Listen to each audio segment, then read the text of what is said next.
Você está no Universo Metadoxos, um podcast sobre a complexidade do mundo contemporâneo, um mundo que se inspira pela tensão e incerteza dos paradoxos.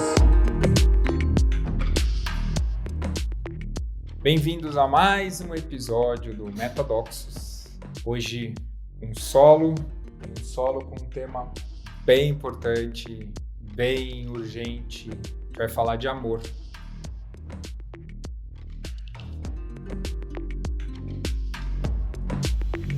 Metadoxos, paradoxos que impulsionam a evolução.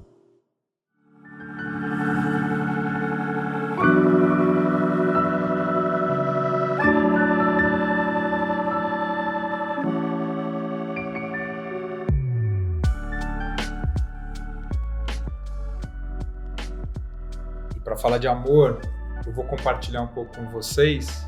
A gente passou durante a pandemia, a gente tinha o Lab, e a gente fez um estudo no Lab de um livro chamado Love Unveiled, ou Amor Revelado, de um autor chamado Almaz. Vocês já viram eu falar muitas vezes dele. E esse tema é um tema muito relevante para mim, porque eu acho que eu lembro que, acho que nas minhas primeiras terapias, a minha terapeuta falou: Marcelo, o tema da sua vida é você aprender a amar. E recentemente, no meu trabalho terapêutico, no meu trabalho somático, que tem a ver com encontrar no corpo todas as expressões da vida, o meu terapeuta somático estava fazendo um trabalho comigo e um ajuste de encontrar o meu lugar a partir do meu cardíaco, no centro do meu peito. E ele falou mais ou menos, em outras palavras, 20 e tantos anos depois, a mesma coisa. Como é que a gente... E é bem legal, porque geralmente a gente se encurva, né? A gente fica corcunda. Quando a gente fica corcunda, a gente tende a projetar demais o rosto, esconder todo o cardíaco. E basicamente o que a gente está falando, a gente está desintegrando a cabeça do coração, da vontade, ou do gut, ou da barriga. E quando a gente se endireita, a primeira coisa que toca a realidade é o cardíaco, é o coração.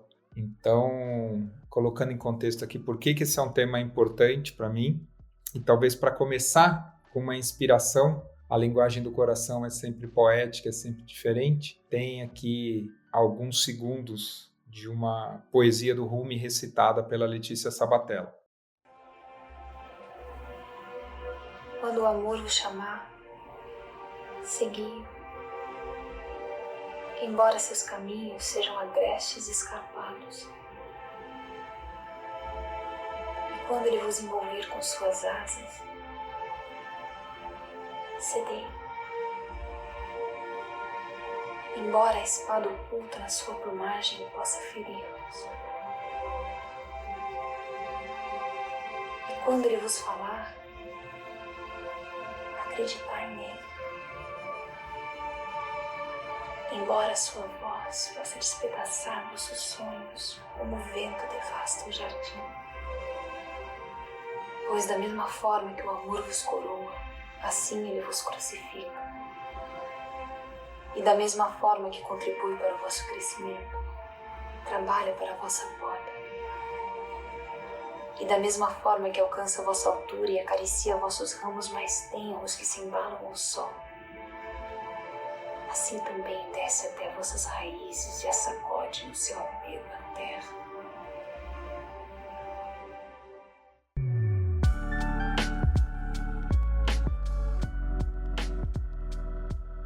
Falando do Amor Revelado, do livro do Almaz, numa tradução literal, isso é uma trilogia, é um primeiro livro, ele acabou de lançar o segundo livro, que é O Amor Não Dual. Então a gente está falando aqui do primeiro livro de uma trilogia, e ele coloca a importância do amor para a alma. E ele fala, o amor não é um sentimento, o amor é essa energia, que é o metabolismo da alma, é o combustível da alma para a evolução.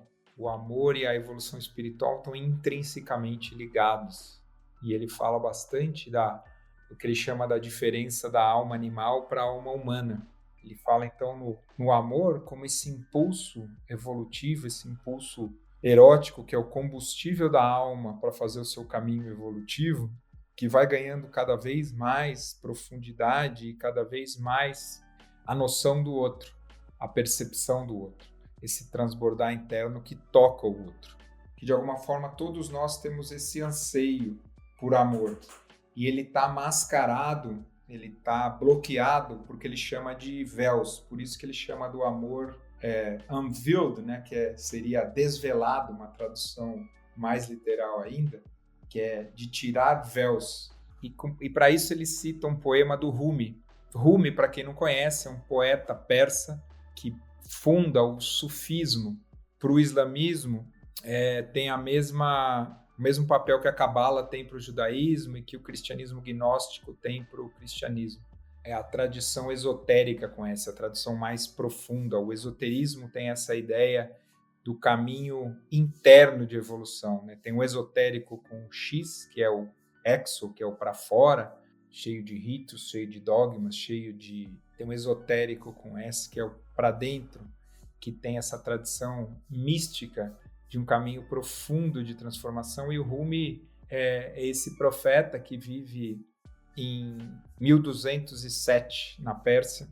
Então ele tem esse poema que de alguma forma reflete o que o livro traz sobre o amor, e o poema chama O Rasgar de Véus, e fala assim: isto é amor, voar para os céus, rasgar a cada instante sem véus. No primeiro momento, renunciar à vida. No último passo, partir sem os pés. Considerar este mundo como invisível. Não ver o que se revela a você. Ó coração, eu digo, abençoe a eles que entraram no círculo dos amantes, para olhar para além das amplitudes dos olhos e penetrar as curvas dos seios fartos. Então aqui vai tendo um monte de simbolismo desse caminho de ir tirando os véus para ir fazendo o caminho de se encontrar de volta. O Rumi está sempre falando, toda a poesia do Rumi é do reencontro com o que ele chama do beloved, ou do amado, com A maiúsculo. Esse reencontro e essa interligação, essa conexão, essa fusão do amado com o amante. Então, nós, como amantes, temos esse impulso de encontrar com esse amado, mas é um amado com A maiúsculo. E quais são esses véus que turvam a nossa experiência do encontro com o amado? São os vários véus que a gente vai colocando desde a infância, e depois a gente ama projetos, ama pessoas, ama animais, e esses são véus que vão ficando no caminho. Então, todo o caminho da alma, o caminho do amor, é de ir desvelando e de ir tirando esses véus. A jornada evolutiva da vida é uma jornada de ir desvelando para ficar cada vez mais nu diante do amado. A jornada da vida é um caso de amor. A gente está sempre em um caso de amor, e às vezes a gente está em caso de amor com uma pessoa, a gente está em caso de amor com um projeto, mas no fundo, o grande caso de amor é esse caso de amor do amado com A maiúsculo. E aí, com base nisso, eu queria, já nessa primeira ideia do amor como combustível da alma e nesse caminho com o amado, deixar algumas perguntas que depois você pode responder sozinho ou até em diálogo com alguém que é importante para você. E a primeira pergunta é: onde você se encontra pessoalmente em relação ao amor da forma como eu descrevi? Segunda pergunta é: o que você pensa sobre o amor? O que você sente que o amor é? Qual é a sua situação amorosa? O amor é importante para você ou você só está interessado na sobrevivência e no prazer animal? Você vê o amor como algo que acontece para você só em algumas situações? É algo que você só sente em contato com a natureza? Você experimenta amor com seu animal de estimação? Ou apenas com as pessoas que você escolhe, que você ama? Qual é a relação para você do amor com a verdade? E aí vai percebendo que cada parte dessa pergunta é como se fosse um ponto, é uma estação num caminho mais longo, é um desses véus. Todos nós tivemos a experiência de sermos na infância amados e não amados. Então, para você que ouviu o episódio do Script, que é o episódio 15, você vai lembrar, e para você que não ouviu, vale a pena, esse é um dos episódios que tem mais plays do nosso histórico, que fala muito dessa experiência inicial da infância e o quanto as nossas experiências de não amor são registradas, nos fazem criar padrões, e esses padrões se transformam em traço de personalidade, que daí a gente vai buscar preencher essa ausência de amor e de reconhecimento nos outros relacionamentos e no trabalho. E, portanto, tem muito a ver com reconhecer que a gente não foi amado na plenitude e que, no fundo, o que a gente quer é esse reencontro com esse amado, com A maiúsculo, numa perspectiva maior e numa perspectiva mais ampla. E a jornada da vida, a jornada da alma, é uma jornada de ir se aproximando e tendo um caso de amor depois do outro que vai te aproximando dessa conexão com o amado. Não é encontrar um amor que preencha, mas é se reencontrar com essa experiência por aproximação, por movimentos e ciclos amorosos um depois do outro, uma estação depois da outra nessa jornada que nos leva de volta para casa. E à medida que a gente vai entrando em contato com essas limitações que tiveram associadas a não se sentir amado, a gente vai entrando em contato profundo em reconstruir a nossa experiência inicial e a nossa narrativa inicial de vida ligada à experiência inicial de ser amado.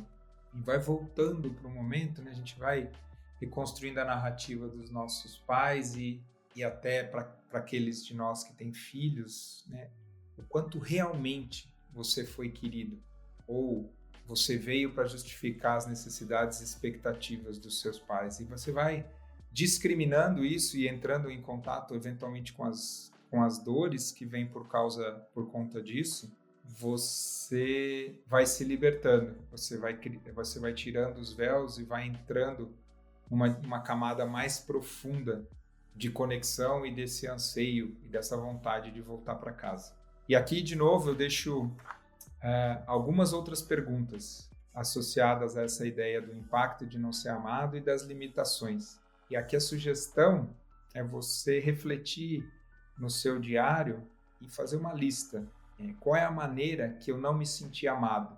E pode ser na infância, pode ser outro momento da vida, no momento presente. Você vai fazendo esse exercício e vai explorando quais são as maneiras que eu não me senti amado.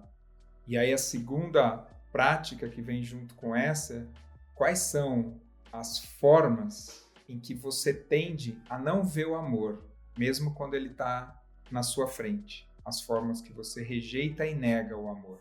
E vai considerando o presente e passado. E vai percebendo como, a partir dessa primeira experiência de não ser amado, tem uma parte sua que se bloqueia de perceber o amor em volta de você. Muito bem, aqui a gente está chegando ao fim da primeira parte do livro, e a partir de agora o Almaz vai falar de 3 aspectos de amor, de 3 dimensões do amor, que ele chama do amor pink, e depois do amor de fusão dourada, e depois do que ele chama de amor romã. Então aí agora a gente vai explorando cada uma dessas dimensões de amor. Começando, por que ele chama de pink? Porque ele está falando dessa experiência amorosa de doçura, de suavidade, de inocência. A metáfora que ele usa algumas metáforas, mas ele fala da pele do bebê. Todos nós que já estivemos perto de um bebê tem a maciez e a suavidade da pele do bebê e o cheiro da pele do bebê. Então tem essa iluminação e essa fofura, e que todos nós, em algum momento, em maior ou menor grau, já experimentamos essa inocência e essa amorosidade permanente. E ele, então, fala, a metáfora que ele faz, por isso que ele chama de pink, vocês vão lembrar que quem foi num parque de diversão, aqueles algodão doce cor-de-rosa, lembra do algodão doce cor-de-rosa? que você olha e tem aquela fofura, e no momento que você coloca na sua boca, ele dissolve e ele não está mais lá. E de novo você pega e quando você traz, ele dissolve e ele não está mais lá.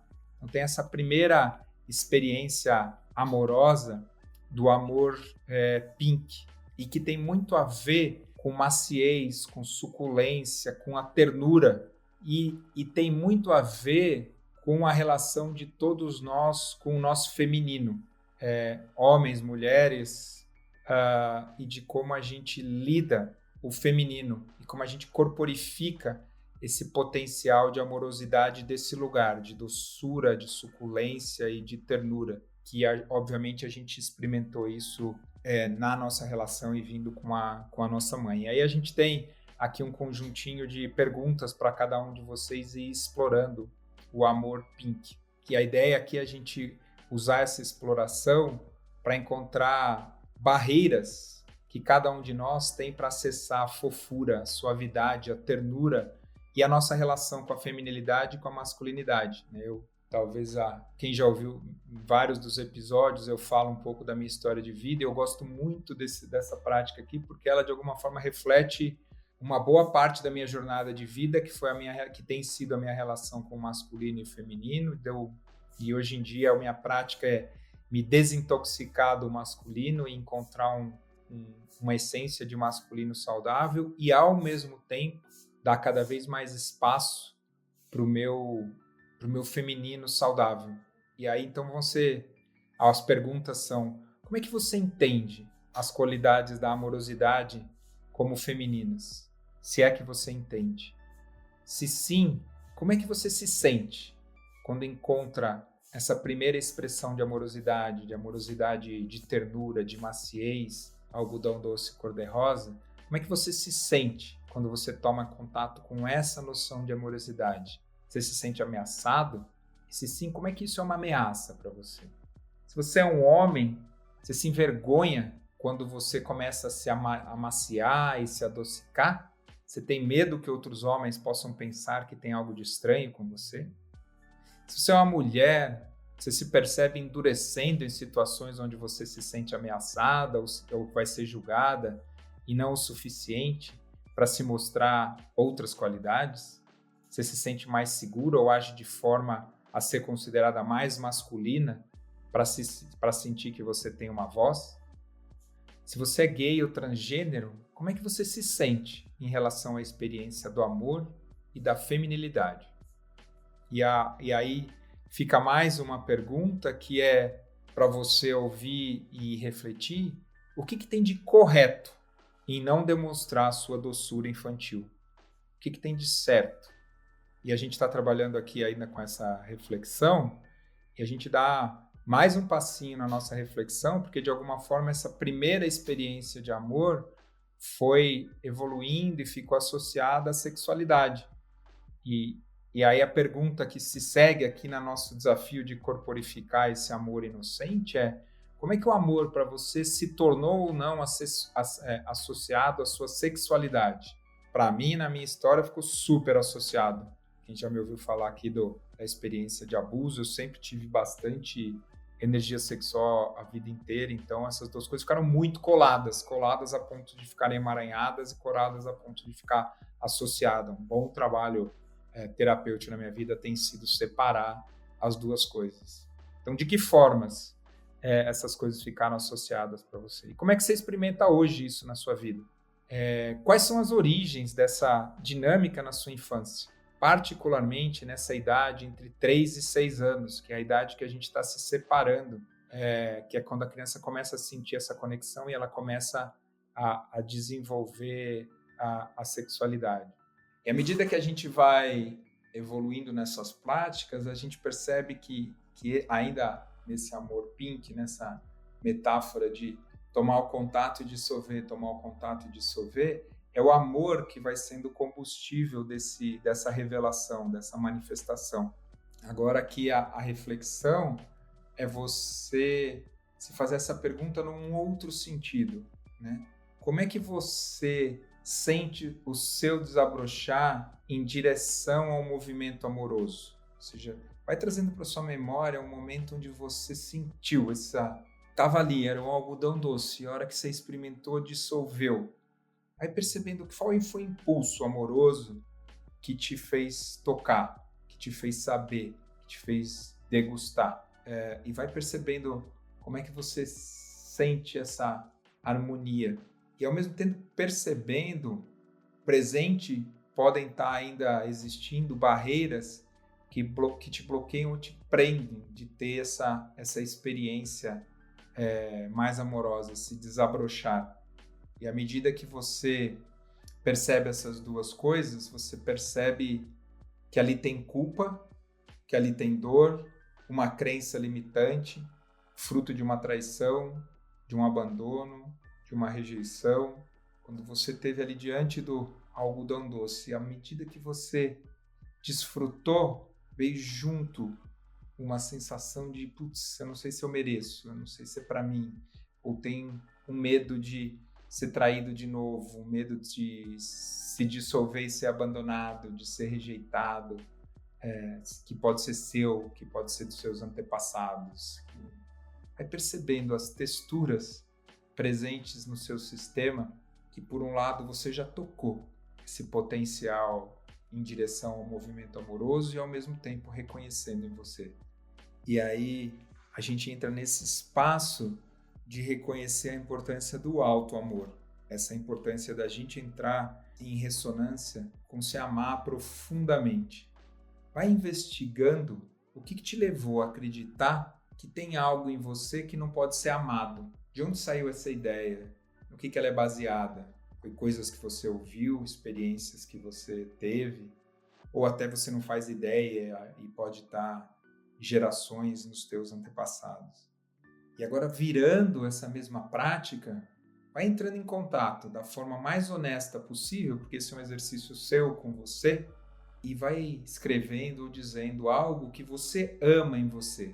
E vai se apropriando daquilo que você sente em você, que vale a pena ser amado.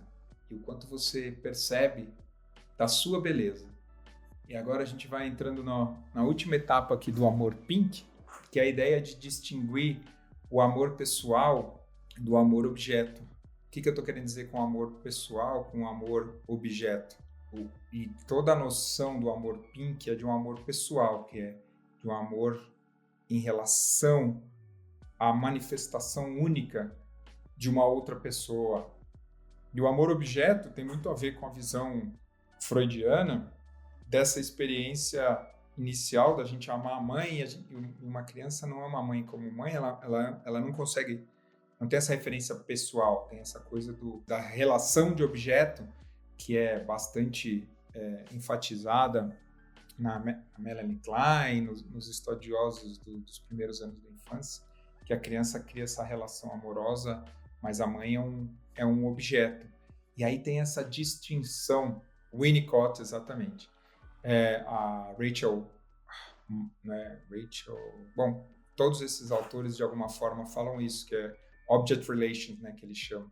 E aqui é fazer essa distinção, que é quantas vezes você já falou eu te amo? E obviamente muitos casais e pais e filhos vão entrando nesse lugar do eu te amo, banalizando, mas tem uma força e um poder. E essa força que é quando você fala não só com a boca, mas quando você fala com todas as células do teu corpo e com toda a sutileza do teu corpo sutil, tem essa força da ressonância que é eu te amo, ou seja, a gente está aqui junto nesse espaço, que é diferente do amor objeto, que não tem essa distinção, que é ter uma relação de posse com o outro. E aí, quando a gente tem coragem de explicitar o eu te amo, é essa coragem que a gente começou a falar de fazer a transcendência do amor animal para se tornar humano. Então aqui agora a reflexão passa a ser o quanto você desenvolveu essa capacidade de ter um amor pessoal, de ver o que é único na manifestação do outro na sua frente e não projetar o que você gostaria que o outro fosse, mas você ter essa capacidade de em amor, reconhecer a manifestação única de um ser na sua frente. Muito bem, aqui a gente vai terminando esse primeiro pedaço do amor pink e entrando no que o Almas chama de fusão dourada. A ênfase da fusão dourada é a experiência, de novo, que está bastante descrita na literatura de quem estuda o desenvolvimento infantil nos primeiros anos, então Winnicott, Melanie Klein, Rachel Marsh, que fala dessa totalidade indiferenciada, dessa fusão, em algum momento, em algum grau, todos nós, com maior ou menor, tivemos essa experiência de estar em fusão com outro ser. Eu já vivi isso muitas vezes, né? Acho que nas minhas histórias que eu contei para vocês, e algumas vezes, depois que eu tenho o abuso, eu vou ter uma relação com as mulheres bem desafiadora e bem difícil. Era como se eu tivesse que ficar provando para as mulheres que eu era homem o suficiente. Eu tinha uma coisa de me apaixonar muito e me desapaixonar muito rápido. E na minha perspectiva, e depois fazendo o meu trabalho de constelação com o Bert Hellinger, eu lembro que teve uma ocasião que o Bert Hellinger estava facilitando a constelação de um homem, e aí o homem foi lá e acho que ele estava trabalhando relacionamento com a parceira dele. E ele fala assim, e o Bert pergunta, você teve outras parceiras? E o cara, né, daquele jeito meio machista, tóxico, fala, tive várias. E o Bert fala, mais de 10? O cara, mais de 10. Mais de 20? Muito mais de 20. Mais de 30, né? Aí o Bert chama, e nesses encontros, quando o Bert estava aqui no Brasil, iam 1.000 pessoas. De repente ele colocou 80 mulheres no palco e pediu para o cara olhar para todas elas e dizer assim, sinto muito, eu usei todas vocês. E pegou uma outra mulher para representar a mãe desse cara e ela dizer assim para ele, sinto muito se eu não te amei o suficiente. Então esse é o tamanho da fusão dourada e o quanto ela fica presente na gente. E eu tenho, para mim foi um soco no estômago, porque de alguma forma eu tive uma experiência muito parecida. Eu tive muitas parceiras que foram para esse lugar de eu tentar, por meio daquelas mulheres, tentar encontrar aquela experiência de fusão dourada, que em algum momento teve um relance com a minha mãe, mas ela não foi completamente completa. Então, no fundo, eu estava sempre buscando voltar para um lugar, e eu acho que esse é um ponto fundamental. Todos nós, de alguma forma, quando a gente se apaixona muito, quando a gente está muito apaixonado, e não precisa ser por uma pessoa, pode ser por um projeto, por uma causa, por um guru, no fundo, a gente quer voltar para esse lugar, que é você sentir a sua identidade dissolvendo e você se sentindo em fusão. E por que o Almas chama isso de fusão dourada? Ele fala que essa experiência amorosa de fusão, quando ela é verdadeira, ela é como se fosse um mel, mas não tão pegajoso, e que é dourado, e que ele escorre, e quando você toca, ele vira um líquido e escorre e flui. Esse é um grande véu para atravessar, e esse véu te ajuda a derrubar os véus da ilusão de que o ponto final é a relação com uma outra pessoa, é a família, são os filhos, são os netos, são os projetos. Na realidade, esses são todos meios de chegar nessa dimensão mais profunda de amor. E aqui a gente vai deixando, de novo, algumas reflexões e alguns exercícios, né?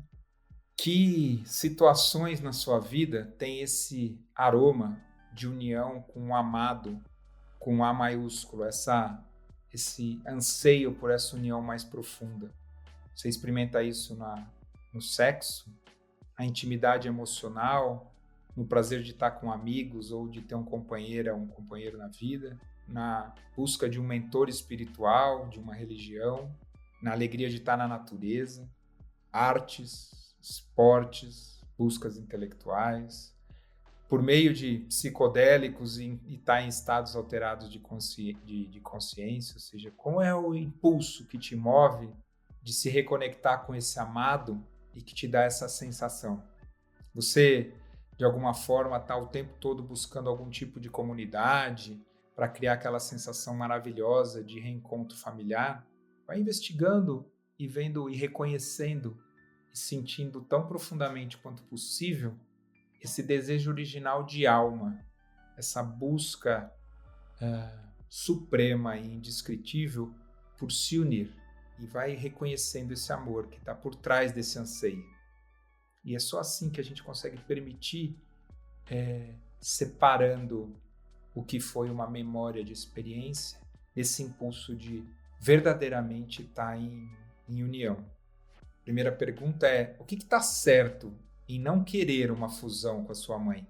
E de novo aqui usando os termos da constelação, né, que se conecta muito com essa ideia de fusão dourada, todo movimento sistêmico com os nossos pais, e aí, mas principalmente com a nossa mãe, é essa coragem de tomar a nossa mãe. E por vezes teve mães abusivas, não amamentou, todas as histórias, mas o que a gente toma?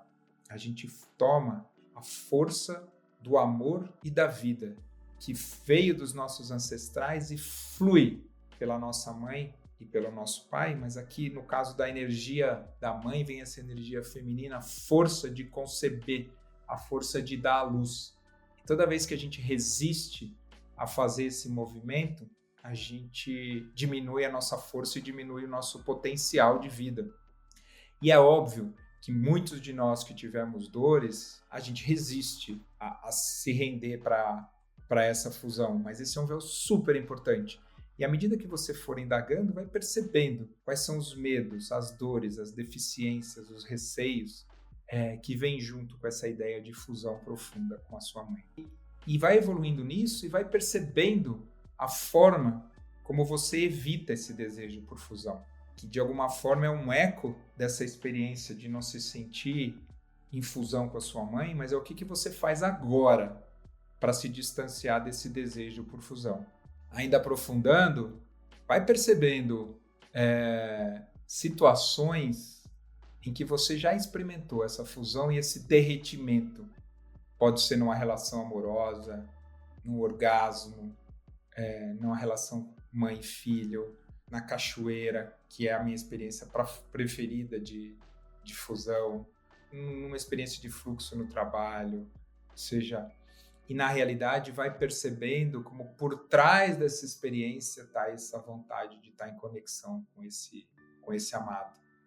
E finalmente vai percebendo como essa fusão vem desse lugar de totalidade indiferenciada, dessa primeira fusão com a mãe, e dessas experiências que você tem hoje, quão claras e precisas e nessa direção de fusão você se sente, e o quanto você se sente misturado e indiferenciado e não faz essa discriminação. E aí vai percebendo quanto você tem essa coragem de dar esse passo.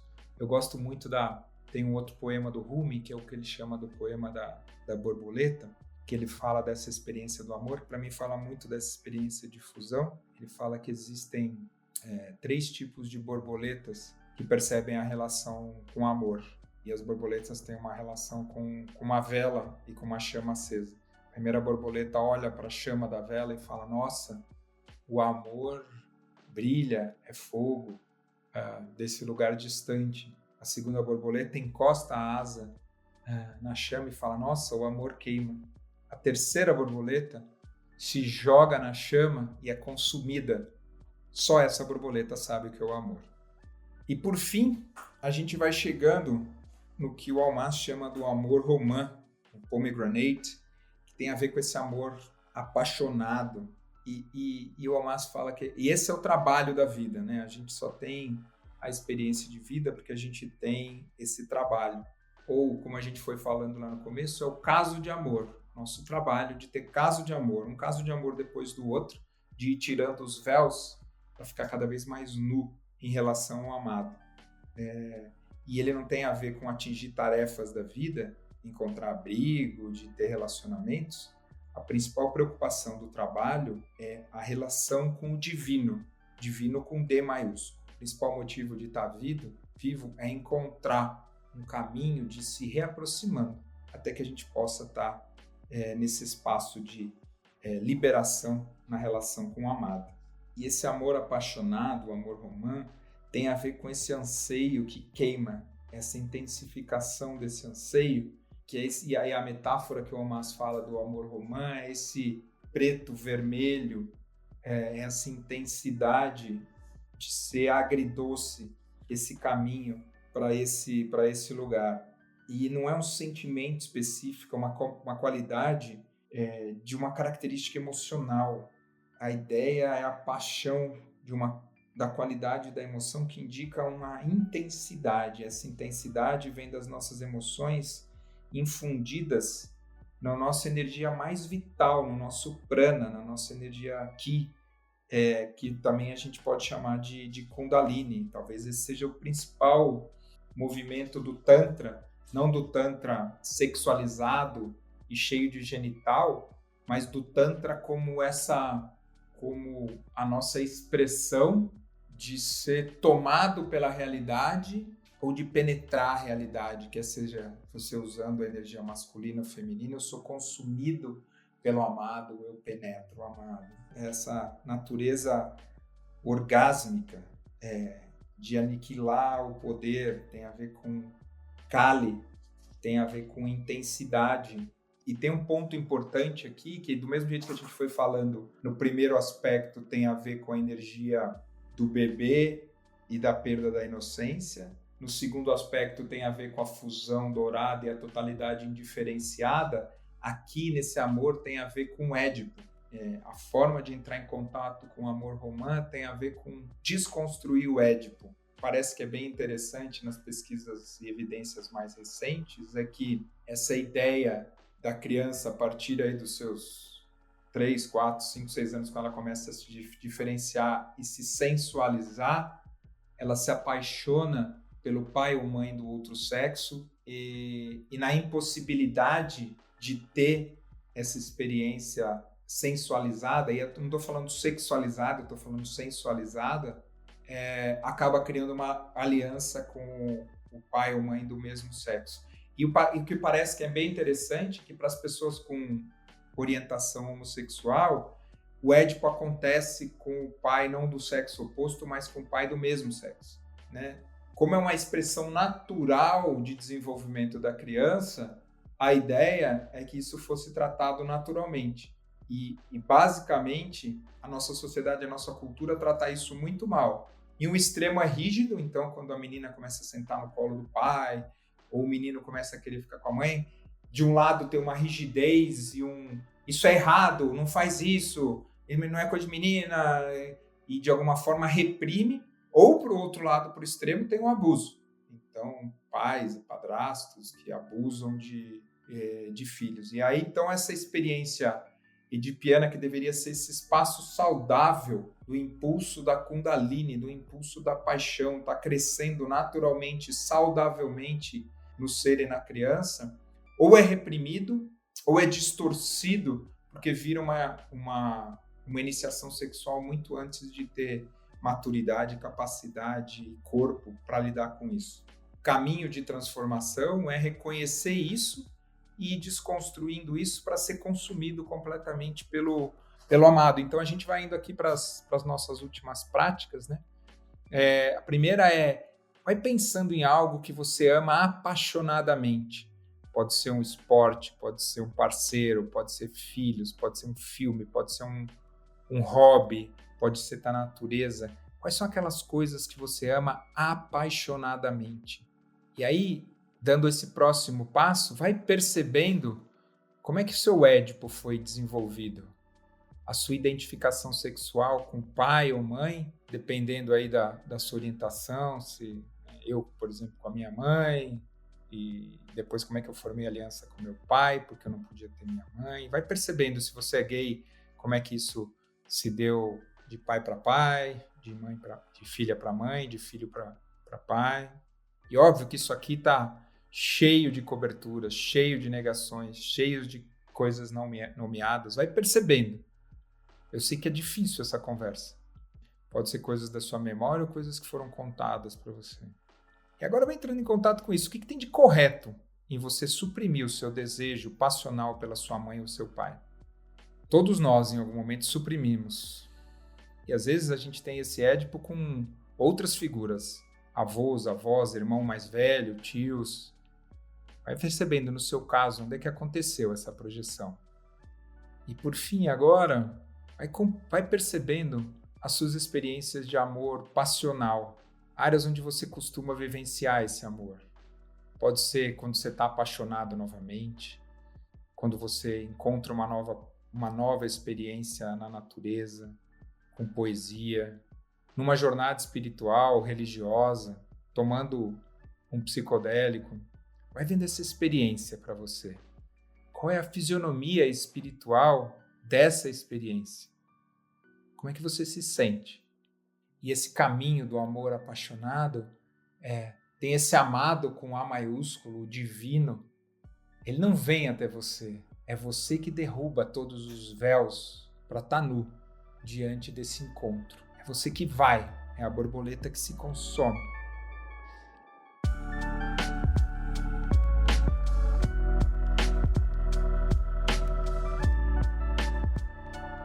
Muito bem.